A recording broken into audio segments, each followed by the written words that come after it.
और बड़ी खबर आपको बता दें, बीजेडी ने लोकसभा चुनावों के लिए उम्मीदवारों की लिस्ट जारी कर दी है। ओडिशा के पुरी से बीजेडी ने संबित पात्रा के खिलाफ अरूप पटनायक को चुनावी मैदान में उतारा है।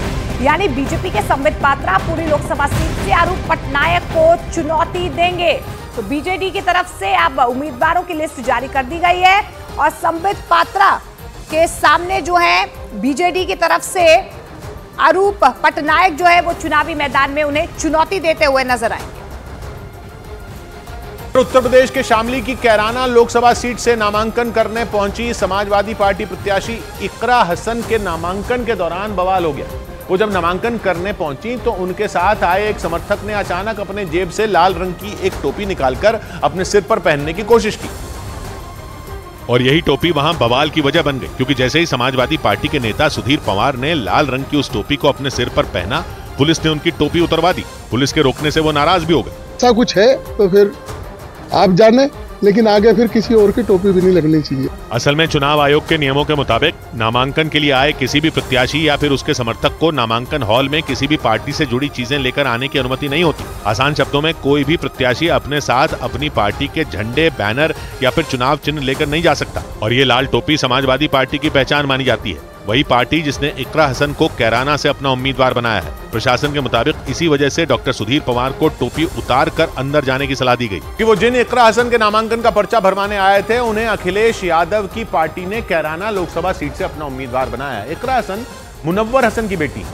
ये वही परिवार है जिसका पिछले कई दशकों से कैराना लोकसभा सीट पर दबदबा माना जाता है, और वो इसलिए क्योंकि इकरा हसन हसन परिवार से राजनीति में आने वाली तीसरी पीढ़ी है। उनसे पहले उनके दादा, पिता, माँ और भाई भी यूपी की राजनीति में अपना लोहा मनवा चुके हैं। वहीं इकरा हसन खुद भी पिछले कई साल से राजनीति में एक्टिव रही। कहा तो ये भी जाता है कि 2022 में यूपी के विधानसभा चुनाव के दौरान लोगों के बीच उतरकर उन्होंने ही अपने भाई नाहिद हसन की जीत पक्की करवाई थी, जबकि नाहिद हसन उस वक्त जेल में बंद थे। समाजवादी पार्टी ने दलील दी कि इकरा हसन को इसलिए चुना गया क्योंकि वो काफी पढ़ी लिखी और समझदार उम्मीदवार हैं। उन्होंने दिल्ली के लेडी श्रीराम कॉलेज से ग्रेजुएशन करने के बाद लंदन से लॉ की पढ़ाई भी की। हालांकि माना जा रहा है कि उन्हें टिकट मिलने की वजह उनका पारिवारिक रसूख भी बना, क्योंकि उनके परिवार के किस्से सिर्फ राजनीति तक सीमित नहीं रहे, बल्कि उनके परिवार का इतिहास और कहानियां कैराना की पहचान मानी जाती हैं। और ऐसा इसलिए क्योंकि कैराना में लड़ाई दो पार्टियों के बीच नहीं बल्कि कई दशकों से दो परिवारों की रही है।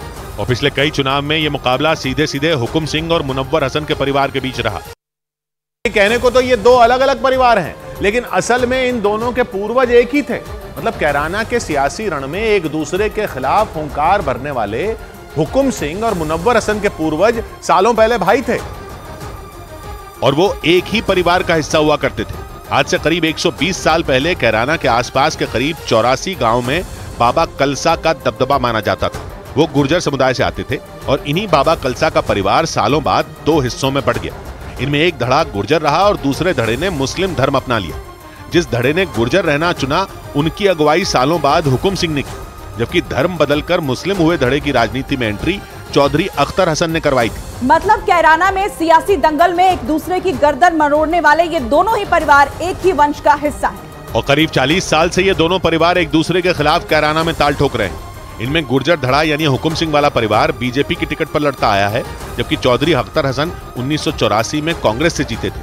हालांकि उनके बेटे मुनव्वर हसन के वक्त से यह परिवार समाजवादी पार्टी के साथ हो लिया।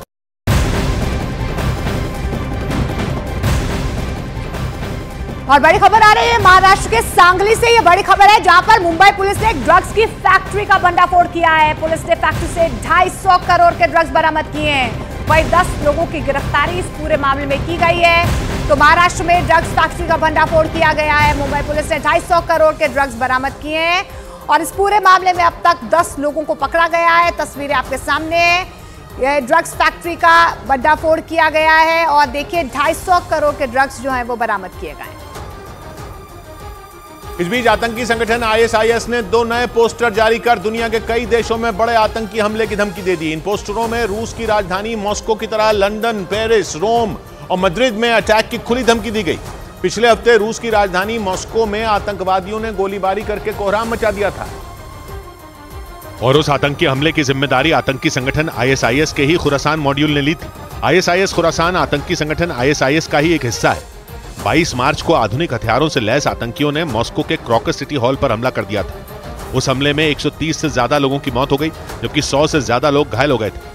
इसके बाद आतंकी संगठन ISIS ने मॉस्को के हमले की तरह ही दुनिया के दूसरे बड़े देशों को आतंकी हमले करने की खुली धमकी दे दी। और इसके लिए ISIS ने 2 नए पोस्टर जारी किए। पहले पोस्टर में फ्रांस की राजधानी पेरिस, ब्रिटेन की राजधानी लंदन, इटली की राजधानी रोम और स्पेन की राजधानी मद्रिद की तस्वीरें दिखाई दी। इन शहरों की तस्वीरों के साथ अंग्रेजी भाषा में हु इज द नेक्स्ट यानी अगला कौन है लिखा हुआ नजर आया।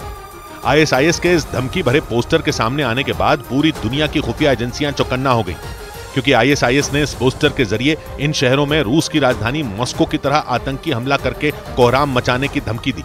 और रूस समेत यूरोप के तमाम देशों की जेलों में बंद ISIS के आतंकियों के साथ हो रहे अत्याचार का बदला लेने का जिक्र किया। ISIS खुरासान ने जो दूसरा पोस्टर जारी किया उसमें मॉस्को हमले को उसकी प्लानिंग का एक हिस्सा बताया गया। पूरी दुनिया में खौफ पैदा करने के लिए ISIS खुरासान ने पिछले हफ्ते हुए मॉस्को हमले के कई वीडियो भी जारी किए थे। और ISIS खुरासान की तरफ से जारी उन वीडियो में हथियारबंद कुछ आतंकी मॉस्को के क्रॉकर सिटी हॉल के बाहर और अंदर अंधाधुंध गोलीबारी करते दिखाई दिए थे। उस हॉल के बाहर से आए एक वीडियो में 4 आतंकी वहां मौजूद लोगों को गोलियों से छलनी करते नजर आए थे। आतंकियों ने उन पर इतनी गोलियां चलाई थीं कि पूरा इलाका गोलियों की तड़तड़ाहट से थर्रा गया था।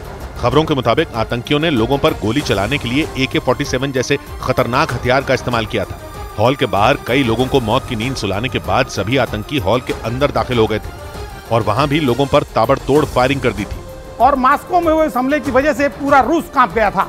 लेकिन हमले की जिम्मेदारी लेने वाले आतंकी संगठन ISIS खुरासान ने 2 नए पोस्टर जारी कर दुनिया भर के कई देशों की नींद उड़ा दी, क्योंकि ISIS ने अपने दूसरे पोस्टर में मॉस्को के इस भयावह हमले का जिक्र किया।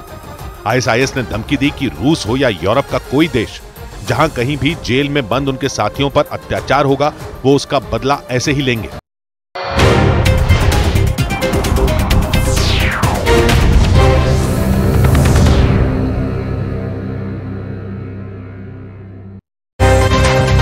के लोकसभा चुनाव में वो वहां से जीते थे। इससे पहले वो रामपुर में विधायक रहे, लेकिन कहते हैं कि रामपुर से सांसद कौन बनेगा ये वही तय करते थे। इसकी वजह से समाजवादी पार्टी में झगड़ा तक हो गया था।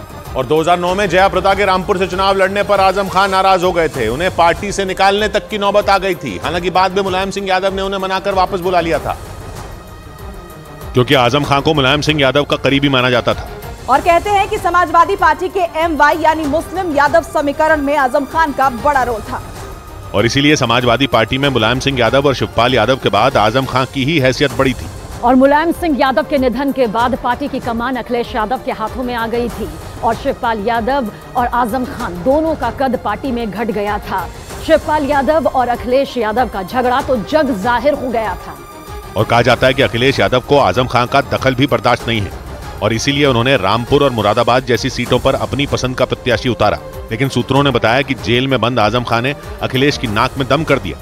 उन्होंने एक बार फिर प्रेशर पॉलिटिक्स की, जो 2009 में जयाप्रदा को टिकट देने पर की थी, क्योंकि उस समय आजम खान ने जयाप्रदा के खिलाफ खुलकर प्रचार किया था। और इस बार खबर आई कि आजम समर्थकों ने रामपुर में चुनाव के बहिष्कार का ऐलान कर दिया था। इसकी वजह से नौबत यह आ गई कि मुरादाबाद से अखिलेश को ST हसन की टिकट काटनी पड़ी और रुचि वीरा को टिकट देनी पड़ी। रुचि वीरा को आजम खान का करीबी कहा